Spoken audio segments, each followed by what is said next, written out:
Hello friends, welcome to your own channel civil cracker. देखिए, इसके पहले के वीडियो में हम लोगों ने ब्रिटिशकालीन सैन्य व्यवस्था को पढ़ा था। इसके बाद ब्रिटिशकालीन न्याय व्यवस्था को पढ़ा था और इसके बाद ब्रिटिशकालीन भू राजस्व व्यवस्था को पढ़ा था और इसके बाद पढ़ा था ब्रिटिशकालीन आर्थिक नीतियों को और लास्ट में क्या पढ़ा था, ब्रिटिशकालीन विधायिका नीति को। देखिए, इतनी चीज़ों को हम लोगों ने एक साथ बहुत ही बेहतर ढंग से पढ़ा था। अगर इन चीज़ों को आपको समझना है, देखना है, तो देखिए वीडियो में एक प्लेलिस्ट बना दिया गया है ब्रिटिश की शोषणकारी नीतियों के नाम से। आप वहाँ पे जाके इन सारे वीडियो को देख सकते हैं। अब देखिए, अब हम देखते हैं कि इस वीडियो में हम लोग क्या पढ़ेंगे। तो इस वीडियो में हम लोग पढ़ेंगे सामाजिक सुधार आंदोलन के बारे में। तो सबसे पहला क्वेश्चन हमारा यही है कि सामाजिक सुधार आंदोलन किसे कहते हैं। तो देखिए, ऐसा आंदोलन जिसके द्वारा समाज में सुधार किया जाए उसे क्या कहेंगे, सामाजिक सुधार आंदोलन। अब क्वेश्चन दूसरा आता है कि यह समाज में सुधार कौन करेगा। तो यह कौन करेगा, देखिए यह कोई व्यक्ति करेगा। अच्छा, इस व्यक्ति को क्या बोलेंगे, इस व्यक्ति को बोलेंगे समाज सुधारक। अच्छा, यह व्यक्ति समाज में सुधार कैसे करेगा, तो हो सकता है या किसी न किसी संस्था की गठन करे, हो सकता है किसी न किसी संगठन की स्थापना करे, और जहाँ तक भरसक प्रयास करेगा खुद भी करेगा, किसी न किसी पुस्तक को भी लिखेगा। तो इस तरह हमने देखा है कि समाज सुधारक जो है वह समाज में सुधार किस तरह करेगा। अब देखिए, एक क्वेश्चन और भी आता है कि समाज सुधारक समाज में सुधार क्यों करना चाहता है। तो इसके पहले हम थोड़ी सी एक बात और देखते हैं। अच्छा, आप लोग एक क्वेश्चन ये बताइएगा हमको कि जो समाज सुधारक है, क्या यह अपने समय की परिस्थितियों से, मतलब समाज में जो भी गतिविधियां हैं उसके समय में, उससे संतुष्ट है। तो देखिए, उससे बिल्कुल भी संतुष्ट ये नहीं है, क्योंकि अगर ये उससे संतुष्ट ही हो जाएगा तो इसको समाज सुधार करने की आवश्यकता ही क्यों पड़ेगी। तो इसका मतलब क्या है, यह उन परिस्थितियों से बिल्कुल असंतुष्ट है। तो देखिए, अब हम क्या पढ़ेंगे, समाज सुधार आंदोलन के क्या कारण थे, मतलब इन परिस्थितियों से वह असंतुष्ट है, तो अब उन परिस्थितियों में यह सुधार करने की कोशिश करेगा। तो हम किन किन परिस्थितियों पर ध्यान देंगे। सबसे पहले तो हम सामाजिक क्षेत्र देख लेंगे, फिर देखेंगे आर्थिक क्षेत्र को, फिर राजनीतिक क्षेत्र को, फिर सांस्कृतिक क्षेत्र को। देखिए, कोई भी समाज हो या फिर कोई भी शासन व्यवस्था हो, अगर हम उसके सामाजिक, आर्थिक, राजनीतिक और सांस्कृतिक इन चारों चीज़ों के बारे में अध्ययन कर लेंगे तो हम यह समझ जाएंगे कि उसकी क्या विशेषता थी और उसमें क्या कमियां थी। तो सबसे पहले तो हम इन्हीं के बारे में समझते हैं। तो सामाजिक सुधार आंदोलन के कारणों के बारे में सबसे पहले हम क्या पढ़ेंगे, सामाजिक क्षेत्र के बारे में, कि उस समय समाज में क्या व्यवस्था थी। यह देखिए, जो सामाजिक सुधार आंदोलन है यह 19वीं शताब्दी की बात है। 19वीं शताब्दी मतलब 19वीं शताब्दी का मतलब होता है सन 1800 लेके और 1900 के बीच तक के बीच समय, तो इसको बोलते हैं 19वीं शताब्दी। अब हम देखते हैं कि सामाजिक में क्या क्या हमको देखना है। तो देखिए, उस समय समाज क्या था, कई वर्गों में बंटा हुआ था। अच्छा, एक कई वर्ग क्या होते हैं, पहले तो हम यह समझ लेंगे कि देखिए, एक अमीर वर्ग था, एक गरीब वर्ग था। अमीर वर्ग में कौन था, अमीर वर्ग में जमींदार थे या फिर कंपनी के जो भी काफ़ी चहेते थे, मतलब जो चाटुकार थे कंपनी के, इनको भी आप अमीर वर्ग में रख सकते हैं। और गरीब वर्ग में कौन था, कृषक था, मजदूर था। तो हमने यह भी देखा था जब पहले पढ़ा था कि ये जो अमीर वर्ग होते थे ये कहीं न कहीं गरीब वर्ग का शोषण करते थे। तो हमने यहाँ से देखा, एक अमीर वर्ग हो गया, एक गरीब वर्ग हो गया। अब दूसरा हम लोग क्या देखेंगे कि जो भी समाज था इसमें एक हिंदू हो गया, एक मुसलमान हो गया। अब हिंदू क्या था, यह मुसलमान को देखना नहीं पसंद करता था। मुसलमान क्या था, हिंदू को भी देखना नहीं पसंद करेगा भाई। तो देखिए, समाज में यह भी एक विविधता थी। और तीसरे नंबर की जो विविधता थी वह यह थी कि हिंदू धर्म जो था इसमें 4 जातियाँ थी, ब्राह्मण, क्षत्रिय, वैश्य और शूद्र, ये 4 जातियाँ। अब ये ऊपर की जातियाँ थी, ये नीचे की जातियों का शोषण करती थी।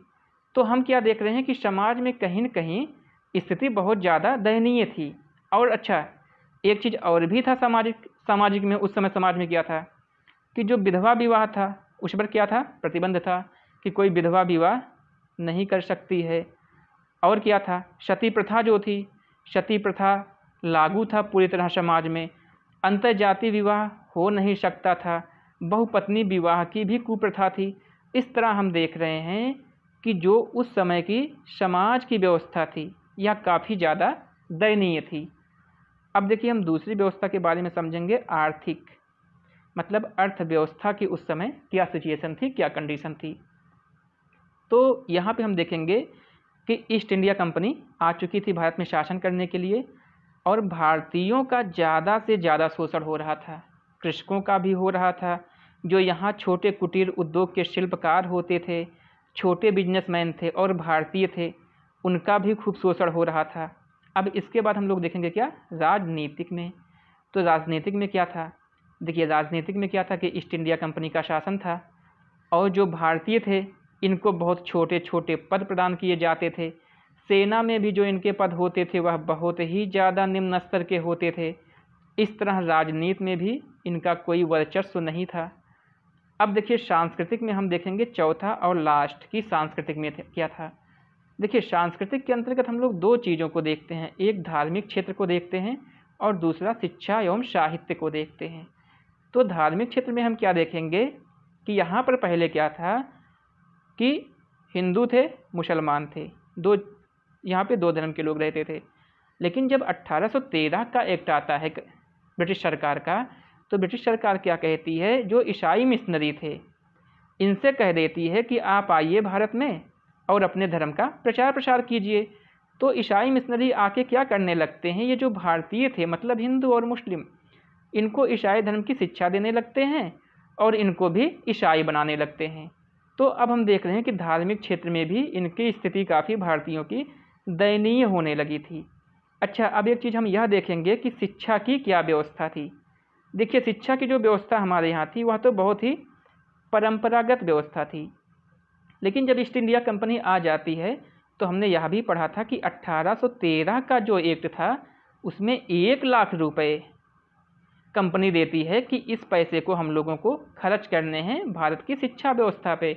और अंत में होता है कि ये जो पैसा है वह पाश्चात्य शिक्षा मतलब अंग्रेजी शिक्षा में खर्च की जाएगी। तो हम यह देख रहे हैं कि कहीं न कहीं जो मध्यम वर्ग है वह धीरे धीरे अंग्रेजी शिक्षा को प्राप्त करने में सफल हो रहा है। और इससे क्या होता है कि कुछ जो ब्रिटिश थे, जो उदार ब्रिटिश थे, वह भी भारतीयों की हेल्प करने लगते हैं। तो अभी तक हम लोगों ने क्या पढ़ लिया, हम लोगों ने यह पढ़ा कि उस समय में जब सामाजिक सुधार आंदोलन प्रारंभ होने वाले थे तो समाज की क्या व्यवस्था थी, अर्थ की क्या व्यवस्था थी, राजनीति की क्या व्यवस्था थी और सांस्कृतिक में क्या विविधता था, क्या व्यवस्था थी। अब देखिए इसके आगे हम लोग क्या पढ़ते हैं। अब हम लोग यह देखेंगे कि हम लोगों को पढ़ना क्या क्या है, कौन कौन सी चीज़ों को। तो यहाँ से देखेंगे विभिन्न समुदायों, विभिन्न संप्रदायों के सामाजिक सुधार आंदोलन। तो इसमें हम लोग क्या क्या पढ़ेंगे, सबसे पहले हम क्या देखेंगे कि हिंदू समाज में जो भी आंदोलन हुए थे उनको पढ़ेंगे, जैसे ब्रह्म समाज 1828 को। इसके बाद पढ़ेंगे यंग बंगाल आंदोलन 1828। फिर तीसरे नंबर पर पढ़ेंगे प्रार्थना समाज को जो कि 1867 में हुआ था। चौथे नंबर पर पढ़ेंगे देव समाज को, ये भी 1867 है। फिर पढ़ेंगे सत्यशोधक समाज जो कि 1873। फिर पढ़ेंगे आर्य समाज को 1875। फिर पढ़ेंगे थियोसॉफिकल सोसाइटी को जो कि 1875 में है। और फिर पढ़ेंगे रामकृष्ण मिशन को जो कि 1897 है। तो देखिए हिंदू समाज के अंतर्गत हम इतनी चीज़ों को पढ़ेंगे। इसके बाद हम किसको पढ़ेंगे, इसके बाद हम पढ़ेंगे मुस्लिम समाज को। तो हम मुस्लिम समाज में किस किस चीज़ को पढ़ेंगे, थोड़ा सा हम उस पर भी एक नज़र डाल देते हैं। देखिए वहाबी आंदोलन को पढ़ेंगे सबसे पहले, फिर अलीगढ़ आंदोलन को पढ़ेंगे, फिर देवबंद आंदोलन को पढ़ेंगे, फिर अहमदिया आंदोलन को पढ़ेंगे। और जब सिख समाज की बात थोड़ा सा कर लें, इसमें पढ़ेंगे सिंह सभा को, निरंकारी सभा को, नामधारी आंदोलन को। और पारसी समाज में हम लोग किसको पढ़ेंगे, देखिए पारसी समाज में एक ही संस्था इंपॉर्टेंट थी, रहनुमाए मार्गदर्शन सभा, जिसकी स्थापना दादा भाई नौरोजी ने की थी। तो इस तरह हम इतने सारे चीज़ों को पढ़ेंगे। तो जितने भी हमारे सामाजिक सुधार आंदोलन से संबंधित जो भी आंदोलन है या जो भी संस्था हैं, इन सबको हम काफ़ी बेहतर ढंग से इन सारी चीज़ों को एक साथ देख लेंगे। तो अब हम स्टार्ट करते हैं सबसे पहले ब्रह्म समाज को। तो ब्रह्म समाज की स्थापना किसने की थी? राजा राम मोहन राय ने की थी। तो देखिए, ब्रह्म समाज को स्टार्ट करने के पहले अगर हम लोग राजा राम मोहन राय के विचार को जान लेंगे तो हम यह समझ जाएंगे कि ब्रह्म समाज के विचार क्या थे, मतलब ब्रह्म समाज में किन बातों को वरीयता दी गई थी, क्योंकि उसकी स्थापना तो राजा राम मोहन राय ने ही की थी। तो अच्छा, हम देखते हैं कि अब इन्होंने क्या क्या काम किए थे। देखिए, राजा राम मोहन राय जो थे ये एकेश्वरवाद की संकल्पना पर बल दिए थे। इसका मतलब क्या हुआ? एकेश्वरवाद का मतलब यह होता है कि ईश्वर एक है। चलिए ठीक है, मान लिया हमने ईश्वर एक है, लेकिन ईश्वर किस आकार का है? तो इन्होंने कहा था कि ईश्वर निराकार है, मतलब ईश्वर का कोई आकार ही नहीं है। अच्छा, इतनी चीज़ों को इनको बोलने के पीछे क्या मकसद था? देखिए, इनका मतलब यह था कि जैसे विभिन्न धर्मों में, विभिन्न संप्रदायों में तरह तरह के लोग ईश्वर को मानते हैं। जैसे कोई मंदिर में पूजा कर रहा है, कोई मस्जिद में पूजा कर रहा है, कोई गुरुद्वारे में कर रहा है, कोई चर्च में कर रहा है। तो यहाँ पे मान लीजिए राम हो गए, यहाँ पर मान लीजिए अल्लाह हो गए, यहाँ पे ईसा मसीह हो गए। तो इन्होंने कहा कि जैसे इतने सारे लोग मंदिर, मस्जिद, चर्च में पूजा कर रहे हैं और ये सब अपना अपना मत लोगों पे थोप रहे हैं, इससे क्या हो रहा है कि समाज में बहुत ही ज़्यादा कुरीतियाँ फैल रही हैं, बहुत ही ज़्यादा ईर्ष्या फैल रही है। तो इसलिए इन्होंने क्या कह दिया कि ईश्वर एक है और ईश्वर का कोई आकार नहीं है। और इन्होंने इसको इसीलिए कहा था ताकि धार्मिक वैमनस्यता को दूर किया जाए। अब हम इनके दूसरी बात को समझेंगे, जिसको इन्होंने कहा था कि मानववाद एवं सामाजिक एकता पर इन्होंने बल दिया था। अच्छा भाई, अब समझेंगे कि मानववाद क्या है। तो इन्होंने कहा चाहे अमीर हो, चाहे गरीब हो, चाहे कृषक हो, चाहे जमींदार हो, चाहे मजदूर हो, चाहे स्त्री हो, यहाँ पे जितने भी लोग हैं सब क्या हैं? सब इंसान हैं। इसलिए इनके अंदर क्या है? समानता है।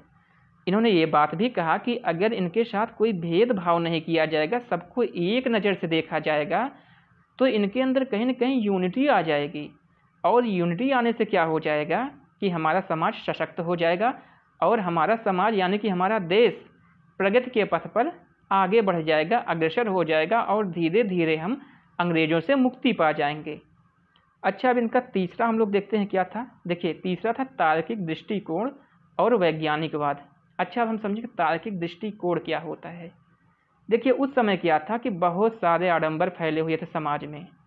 होता क्या था, जैसे मान लीजिए किसी की कोई तबीयत खराब है तो उसको बहुत से लोग ये सलाह देते थे कि तुम जाके फला देवी के दर्शन कराओ, फला यात्रा कराओ, तुम्हारा तबीयत ठीक हो जाएगा।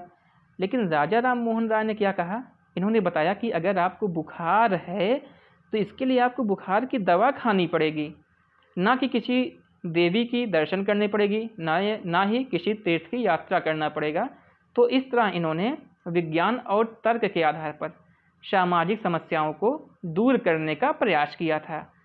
तो देखिए, इन्हीं तीनों चीज़ों को आधार बनाकर इन्होंने ब्रह्म सभा की स्थापना की थी। देखिए, यही ब्रह्म समाज है, लेकिन इसका जो प्रारंभ में नाम था 1728 में, सॉरी यहाँ पे 19 हो गया है, तो अच्छा 1828 है। तो 1828 में इन्होंने ब्रह्म सभा की स्थापना की थी। आगे चलकर इसी का नाम ब्रह्म समाज हो गया था। तो इसमें जो विशेष बात है उसको हम लोग यह समझ लेंगे कि वेदांत एवं उपनिषद में विश्वास था ब्रह्म सभा का, बहुत ज़्यादा इम्पोर्टेंट है। अक्सर क्वेश्चन पूछता है कि ब्रह्म सभा का वेदांत में विश्वास था कि नहीं, उपनिषद में विश्वास था कि नहीं, 2-3 लाइनें देता है, ये बहुत इंपॉर्टेंट है। और एकेश्वरवाद के आधार पर इसका नामकरण किया गया था। तो देखिए, ये जो दिया गया है 1928, इसको 1828 कह लीजिएगा, थोड़ा सा मिस्टेक हो गया है। अब देखिए, इधर की चीज़ों को हम देखेंगे। ये जो चीज़ें हैं कि राजा राम मोहन राय को क्या क्या कहा जाता था, ये जो इतनी चीज़ें दी गई हैं ये कभी न कभी किसी न किसी एग्ज़ाम में पूछी गई हुई चीज़ें हैं। तो उन्हें क्या कहा जाता था? भारतीय पुनर्जागरण के पिता कहा गया, भारतीय राष्ट्रवाद के पैगंबर, भारतीय राष्ट्रवाद के जनक, आधुनिक भारत का पिता, प्रथम आधुनिक युग पुरुष, युग दूत और अतीत और भविष्य के मध्य सेतु। देखिए, इतने सारे नामों की उपमा इनको दी गई है। इसका मतलब क्या हुआ? इसका मतलब ये हो गया कि जो राजा राम मोहन राय थे ये बहुत ही प्रतिभाशाली और बहुत ही टैलेंटेड व्यक्ति थे। इनके बारे में अभी हम आगे देखिए पढ़ते हैं हम लोग। अब हम देखेंगे कि राजा राम मोहन राय के जो सामाजिक योगदान थे, मतलब इनका जो योगदान था वह क्या था। तो सबसे पहले हम कहाँ पढ़ेंगे, सामाजिक क्षेत्र में। इसको भी हम लोग 4 तरीके से पढ़ेंगे, सामाजिक क्षेत्र, राजनीतिक क्षेत्र, आर्थिक क्षेत्र और इसके बाद पढ़ेंगे सांस्कृतिक क्षेत्र को।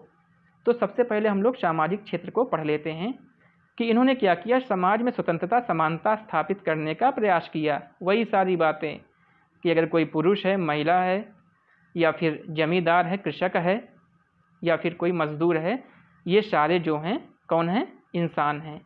अगर इन सबके साथ इंसान की नज़र से देखेंगे तो अपने आप समाज में समानता आ जाएगी और समाज जो है सशक्त हो जाएगा। अच्छा, इन्होंने और क्या किया, स्त्री शिक्षा पर इन्होंने देखिए बल दिया। देखिए जितने भी समाज सुधारक होंगे, चाहे जो भी उस समाज में जो भी कुरीतियाँ रहेंगी उनको दूर करने का प्रयास करेंगे। तो उस समय क्या था कि स्त्री शिक्षा का विरोध चल रहा था, बहुत से लोग कर रहे थे, तो इन्होंने क्या किया, स्त्री शिक्षा पर बल दिया। अंतर्जातीय विवाह पर भी बल दिया था। अच्छा, इन्होंने और क्या किया था, देखिए सती प्रथा अपने बहुत चरम पे था उस समय। इन्होंने क्या किया, सती प्रथा का उन्मूलन किया था। कब किया था, 1829 में, बहुत ज़्यादा इम्पोर्टेंट है। अच्छा, इस समय गवर्नर जनरल कौन था, इस समय गवर्नर जनरल था लॉर्ड विलियम बेंटिंक। अच्छा, इसका उन्मूलन किस नियम के द्वारा किया गया था, 17वें नियम के द्वारा किया गया था। देखिए यह भी बहुत इम्पोर्टेंट है। इन्होंने देखिए विधवा विवाह का भी समर्थन किया था और यही इसका परिणाम क्या हुआ कि ये आगे चल के ईश्वरचंद्र विद्यासागर के प्रयास से 1856 में विधवा पुनर्विवाह अधिनियम पारित हो गया था। इसका मतलब यह था कि अब विधवा पुनर्विवाह कर सकती हैं 1856 के अधिनियम से। अब हम लोग क्या पढ़ेंगे, अभी तक तो हम लोगों ने पढ़ा सामाजिक क्षेत्र में राजा राम मोहन राय के क्या योगदान थे। अब हम पढ़ेंगे कि राजनीतिक क्षेत्र में राजा राम मोहन राय के क्या योगदान थे। तो देखिए सबसे पहले तो ये है कि इन्होंने उच्च सेवा का भारतीयकरण करने पर जोर दिया। क्यों जोर दिया, इनका देखिए यह मानना था कि अगर भारतीय उच्च सेवा में पहुंच जाएंगे तो इनको भी शासन प्रशासन करने का अनुभव हो जाएगा और अगर जब भी हम स्वतंत्र हो जाएंगे तो कहीं न कहीं ये सारी चीज़ें हम ही लोगों के पक्ष में रहेंगी। इन्होंने और क्या किया, न्यायिक स्वतंत्रता एवं समानता पर बल दिया। अच्छा, इसका क्या मतलब है, देखिए उस समय क्या होता था कि जैसे जिसके पास ज़्यादा पैसे होते थे, अगर वो कोई गुनाह कर भी देता था तो क्या करता था कि ये जो जज होते थे इनको ले जाके कुछ पैसे दे देता था।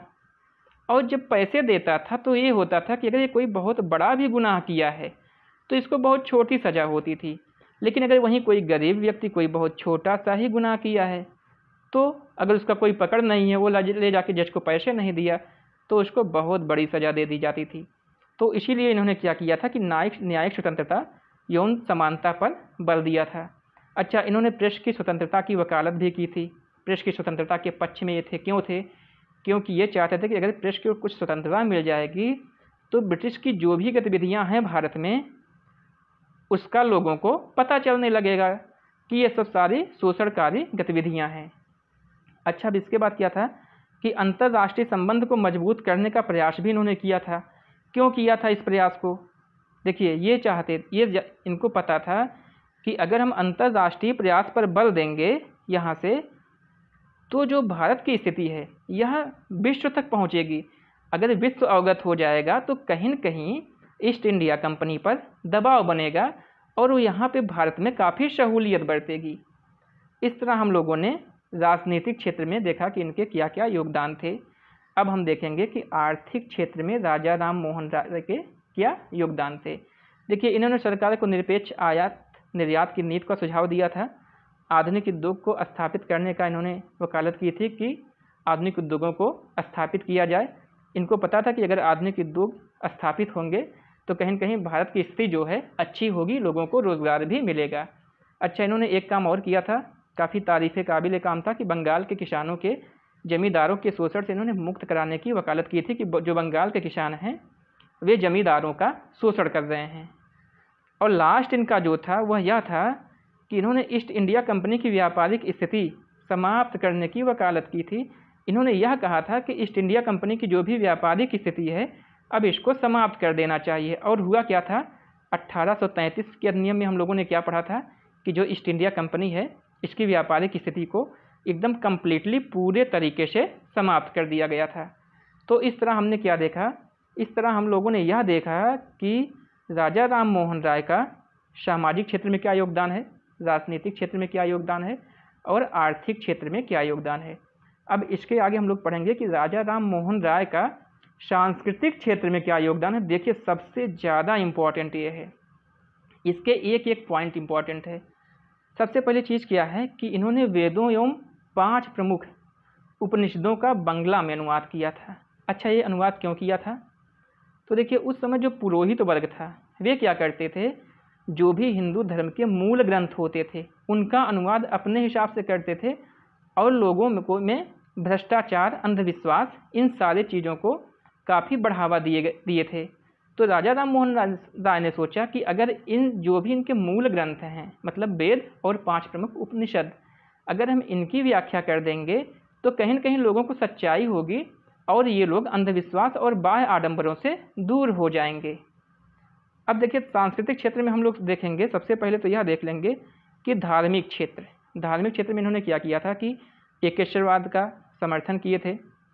देखिए जब एकेश्वरवाद का जहाँ पे भी समर्थन होगा वहाँ पे मूर्ति पूजा का विरोध जरूर होगा।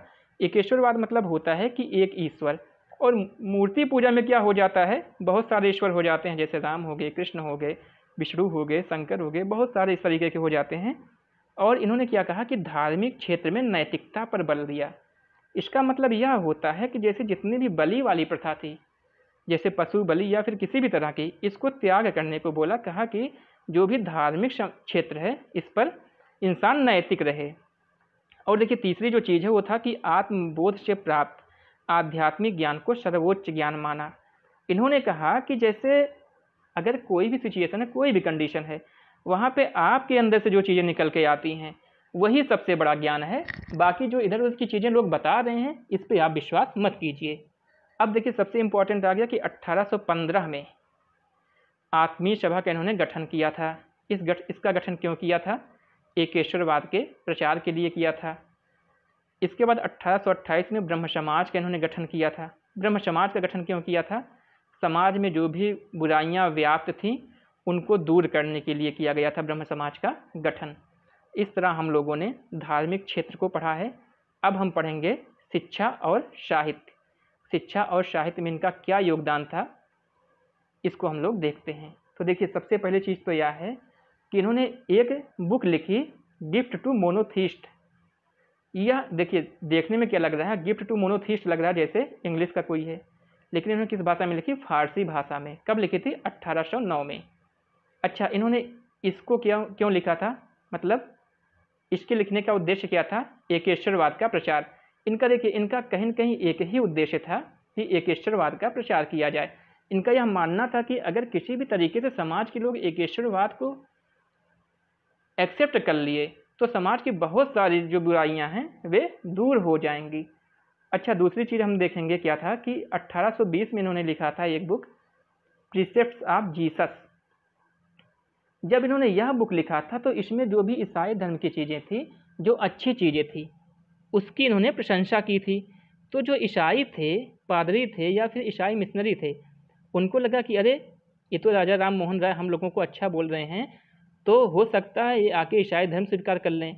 लेकिन राजा राम मोहन राय ने कहा नहीं, आपके धर्म में ये सारी चीज़ें अच्छी हैं, लेकिन कोई भी धर्म हो, कोई भी ग्रंथ हो, वह पूरी तरीके से एकदम अच्छा नहीं हो सकता है। इतनी चीज़ें अच्छी हैं, इतनी चीज़ों को हम लोगों को चाहिए कि हम लोग अपने धर्म ग्रंथों में शामिल करें। इसका क्या हुआ? इसके परिणाम स्वरूप ये हो गया कि जो ईसाई मिशनरी थे ये राजा राम मोहन राय से काफ़ी असंतुष्ट हो गए थे और इनका विरोध करने लगे थे। इसके बाद देखिए 1821 ईस्वी में बंगला भाषा में इन्होंने लिखा था, संवाद कौमुदी की रचना की थी, बहुत इंपॉर्टेंट है। फिर 1822 ईस्वी में इन्होंने फारसी भाषा में मिरातुल अखबार का प्रकाशन किया था। अच्छा, अब इसके बाद हम फिर थोड़ा सा देखेंगे कि 1817 ईस्वी में इन्होंने डेविड हेयर की मदद की थी। अच्छा, किस लिए मदद की थी? डेविड हेयर ने कलकत्ता में हिंदू कॉलेज की स्थापना की थी। डेविड हेयर कौन थे? एक घड़ी साज थे।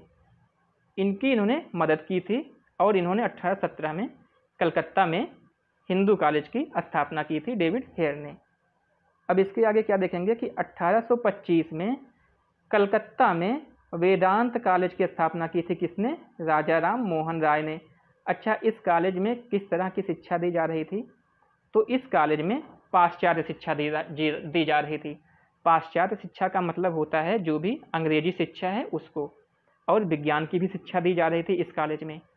अच्छा, एक चीज़ हम और देखेंगे कि जो 1830 में क्या हुआ कि अकबर द्वितीय ने इनको अपने पास बुलाया। अकबर द्वितीय कौन था? उस समय का मुगल सम्राट था, वही मेन सम्राट था। उसने क्या किया, इनसे कहा कि आप लंदन चले जाइए। अच्छा, लंदन क्यों भेज रहा था वो? क्योंकि वो ब्रिटिश सम्राट के पास इनको भेज रहा था कि आप वहाँ पे जाइए और उनसे रिक्वेस्ट कीजिए कि हमारा जो पेंशन मिल रहा है हमको, इस पेंशन में कुछ वृद्धि कर दी जाए, इस पेंशन को कुछ बढ़ा दिया जाए। तो राजा राम मोहन राय 1830 ईस्वी में लंदन जाते हैं और 1833 ईस्वी में वहीं पर ब्रिस्टल में इनकी मृत्यु हो जाती है। अच्छा, इनका नाम क्या था? इनका नाम था राम मोहन राय, और राजा की उपाधि जो इनको मिला था वो किसने दिया था? अकबर द्वितीय ने ही दिया था।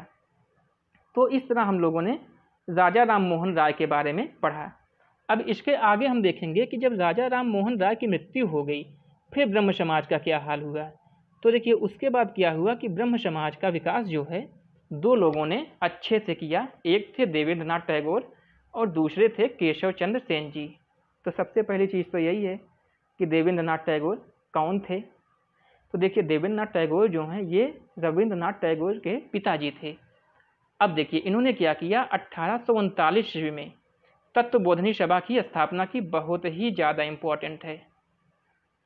क्वेश्चन पहला इसमें निकलता है कि तत्वबोधिनी सभा की स्थापना किसने की? देवेंद्र नाथ टैगोर ने की।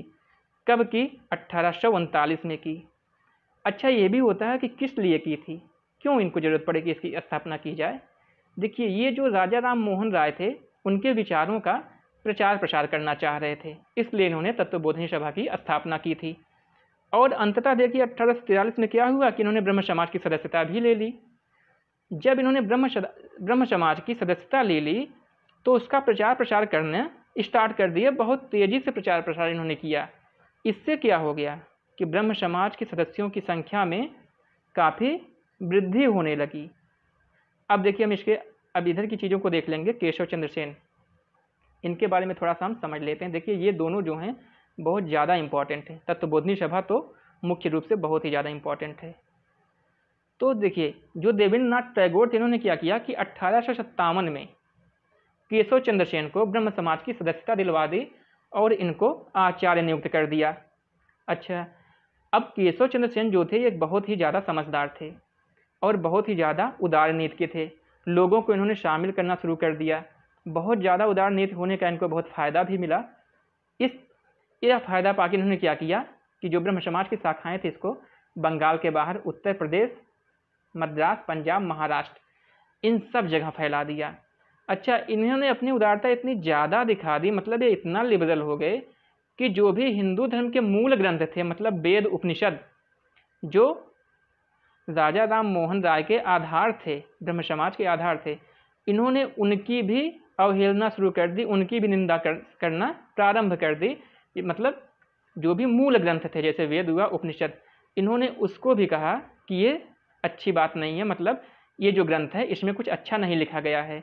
और जो लोग ये यज्ञोपवीत धारण करते थे, जनेऊ वगैरह, उनको भी ये मना करने लगे कि ये सारी चीज़ें बकवास हैं।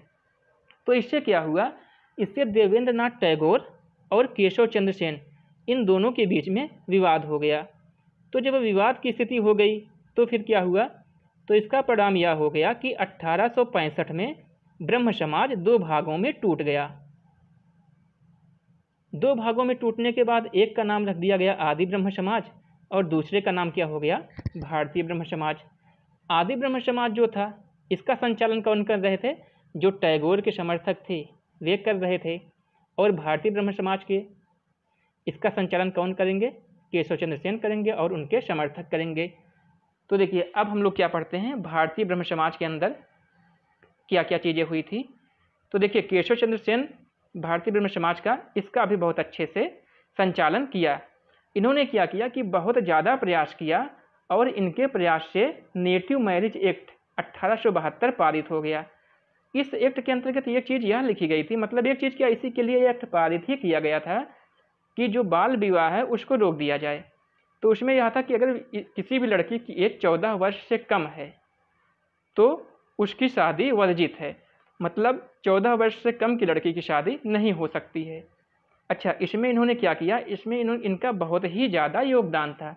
लेकिन कुछ वर्षों के बाद क्या होता है कि इन्होंने अपने 13 वर्षीय पुत्री का विवाह कूच बिहार के राजा के साथ कर दिया।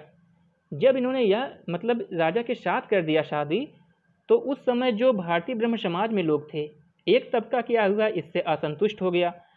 उन लोगों ने ये कहा कि आप तो इसके खिलाफ थे बिल्कुल भी, और फिर आप ही ऐसा करेंगे तो कैसे काम चलेगा। तो इसका क्या परिणाम हुआ, इसका परिणाम यह हो गया कि 1878 ईस्वी में क्या हुआ, भारतीय ब्रह्म समाज दो भागों में फिर से टूट गया। यह ब्रह्म समाज का दूसरा विभाजन था। अब एक का क्या नाम हो गया, साधारण ब्रह्म समाज। अच्छा, इसका नेतृत्व किसने किया, इसकी स्थापना किसने की, आनंद मोहन बोस एवं शिवनाथ शास्त्री। देखिए ये दोनों नाम बहुत ही ज़्यादा इम्पोर्टेंट है। इस तरह हम लोगों ने क्या पढ़ा, ब्रह्म समाज के बारे में बहुत ही बेहतर ढंग से पढ़ा है। थोड़ी सी कुछ चीज़ें हैं जिसको हम लोग रिवाइज करते हुए चलेंगे। सबसे पहली चीज़ तो यही है कि जो मिरातुल अखबार है किस भाषा में लिखी गई है, फारसी में। कब इसका प्रकाशन हुआ, 1822 में। फिर क्या है, संवाद कौमुदी की रचना किस भाषा में की गई, बांग्ला भाषा में। कब की गई, 1821 में। प्रिसेप्ट्स ऑफ जीसस का प्रकाशन कब किया गया, 1820 में। देखिए सब बहुत ज़्यादा इंपॉर्टेंट है। और गिफ्ट टू मोनोथिस्ट की रचना किस भाषा में हुई, फारसी भाषा में। कब की गई, 1809 में। अब इधर की चीज़ों को देख लेंगे कि वेदांत कॉलेज की स्थापना कब की गई, 1825 में की गई। हिंदू कॉलेज की स्थापना कहाँ पे की गई, कलकत्ता में की गई। किसने किया, डेविड हेयर ने किया। कब किया, 1817 में किया। किसके सहयोग से किया, राजा राम मोहन राय के सहयोग से किया। देखिए जो एक लाइन लिखी गई है ना, इसमें बहुत सारी बातें लिखी गई हैं। क्वेश्चन कहीं न कहीं यहीं से रहता है। अब फिर इधर देखिए क्या है कि आत्मीय सभा का गठन कब किया गया, 1815 में किया गया। और ब्रह्म समाज का गठन कब किया गया, 1828 ईस्वी में किया गया। तो देखिए इस तरह हम लोगों ने इस टॉपिक को यहाँ पे कवर किया। अगर देखिए ये वीडियो आपको पसंद आया है तो प्लीज़ वीडियो को लाइक ज़रूर करें, और अगर आप इस चैनल पर नए हैं तो चैनल को सब्सक्राइब कर लें और वीडियो को ज़्यादा से ज़्यादा शेयर करें। Thank you.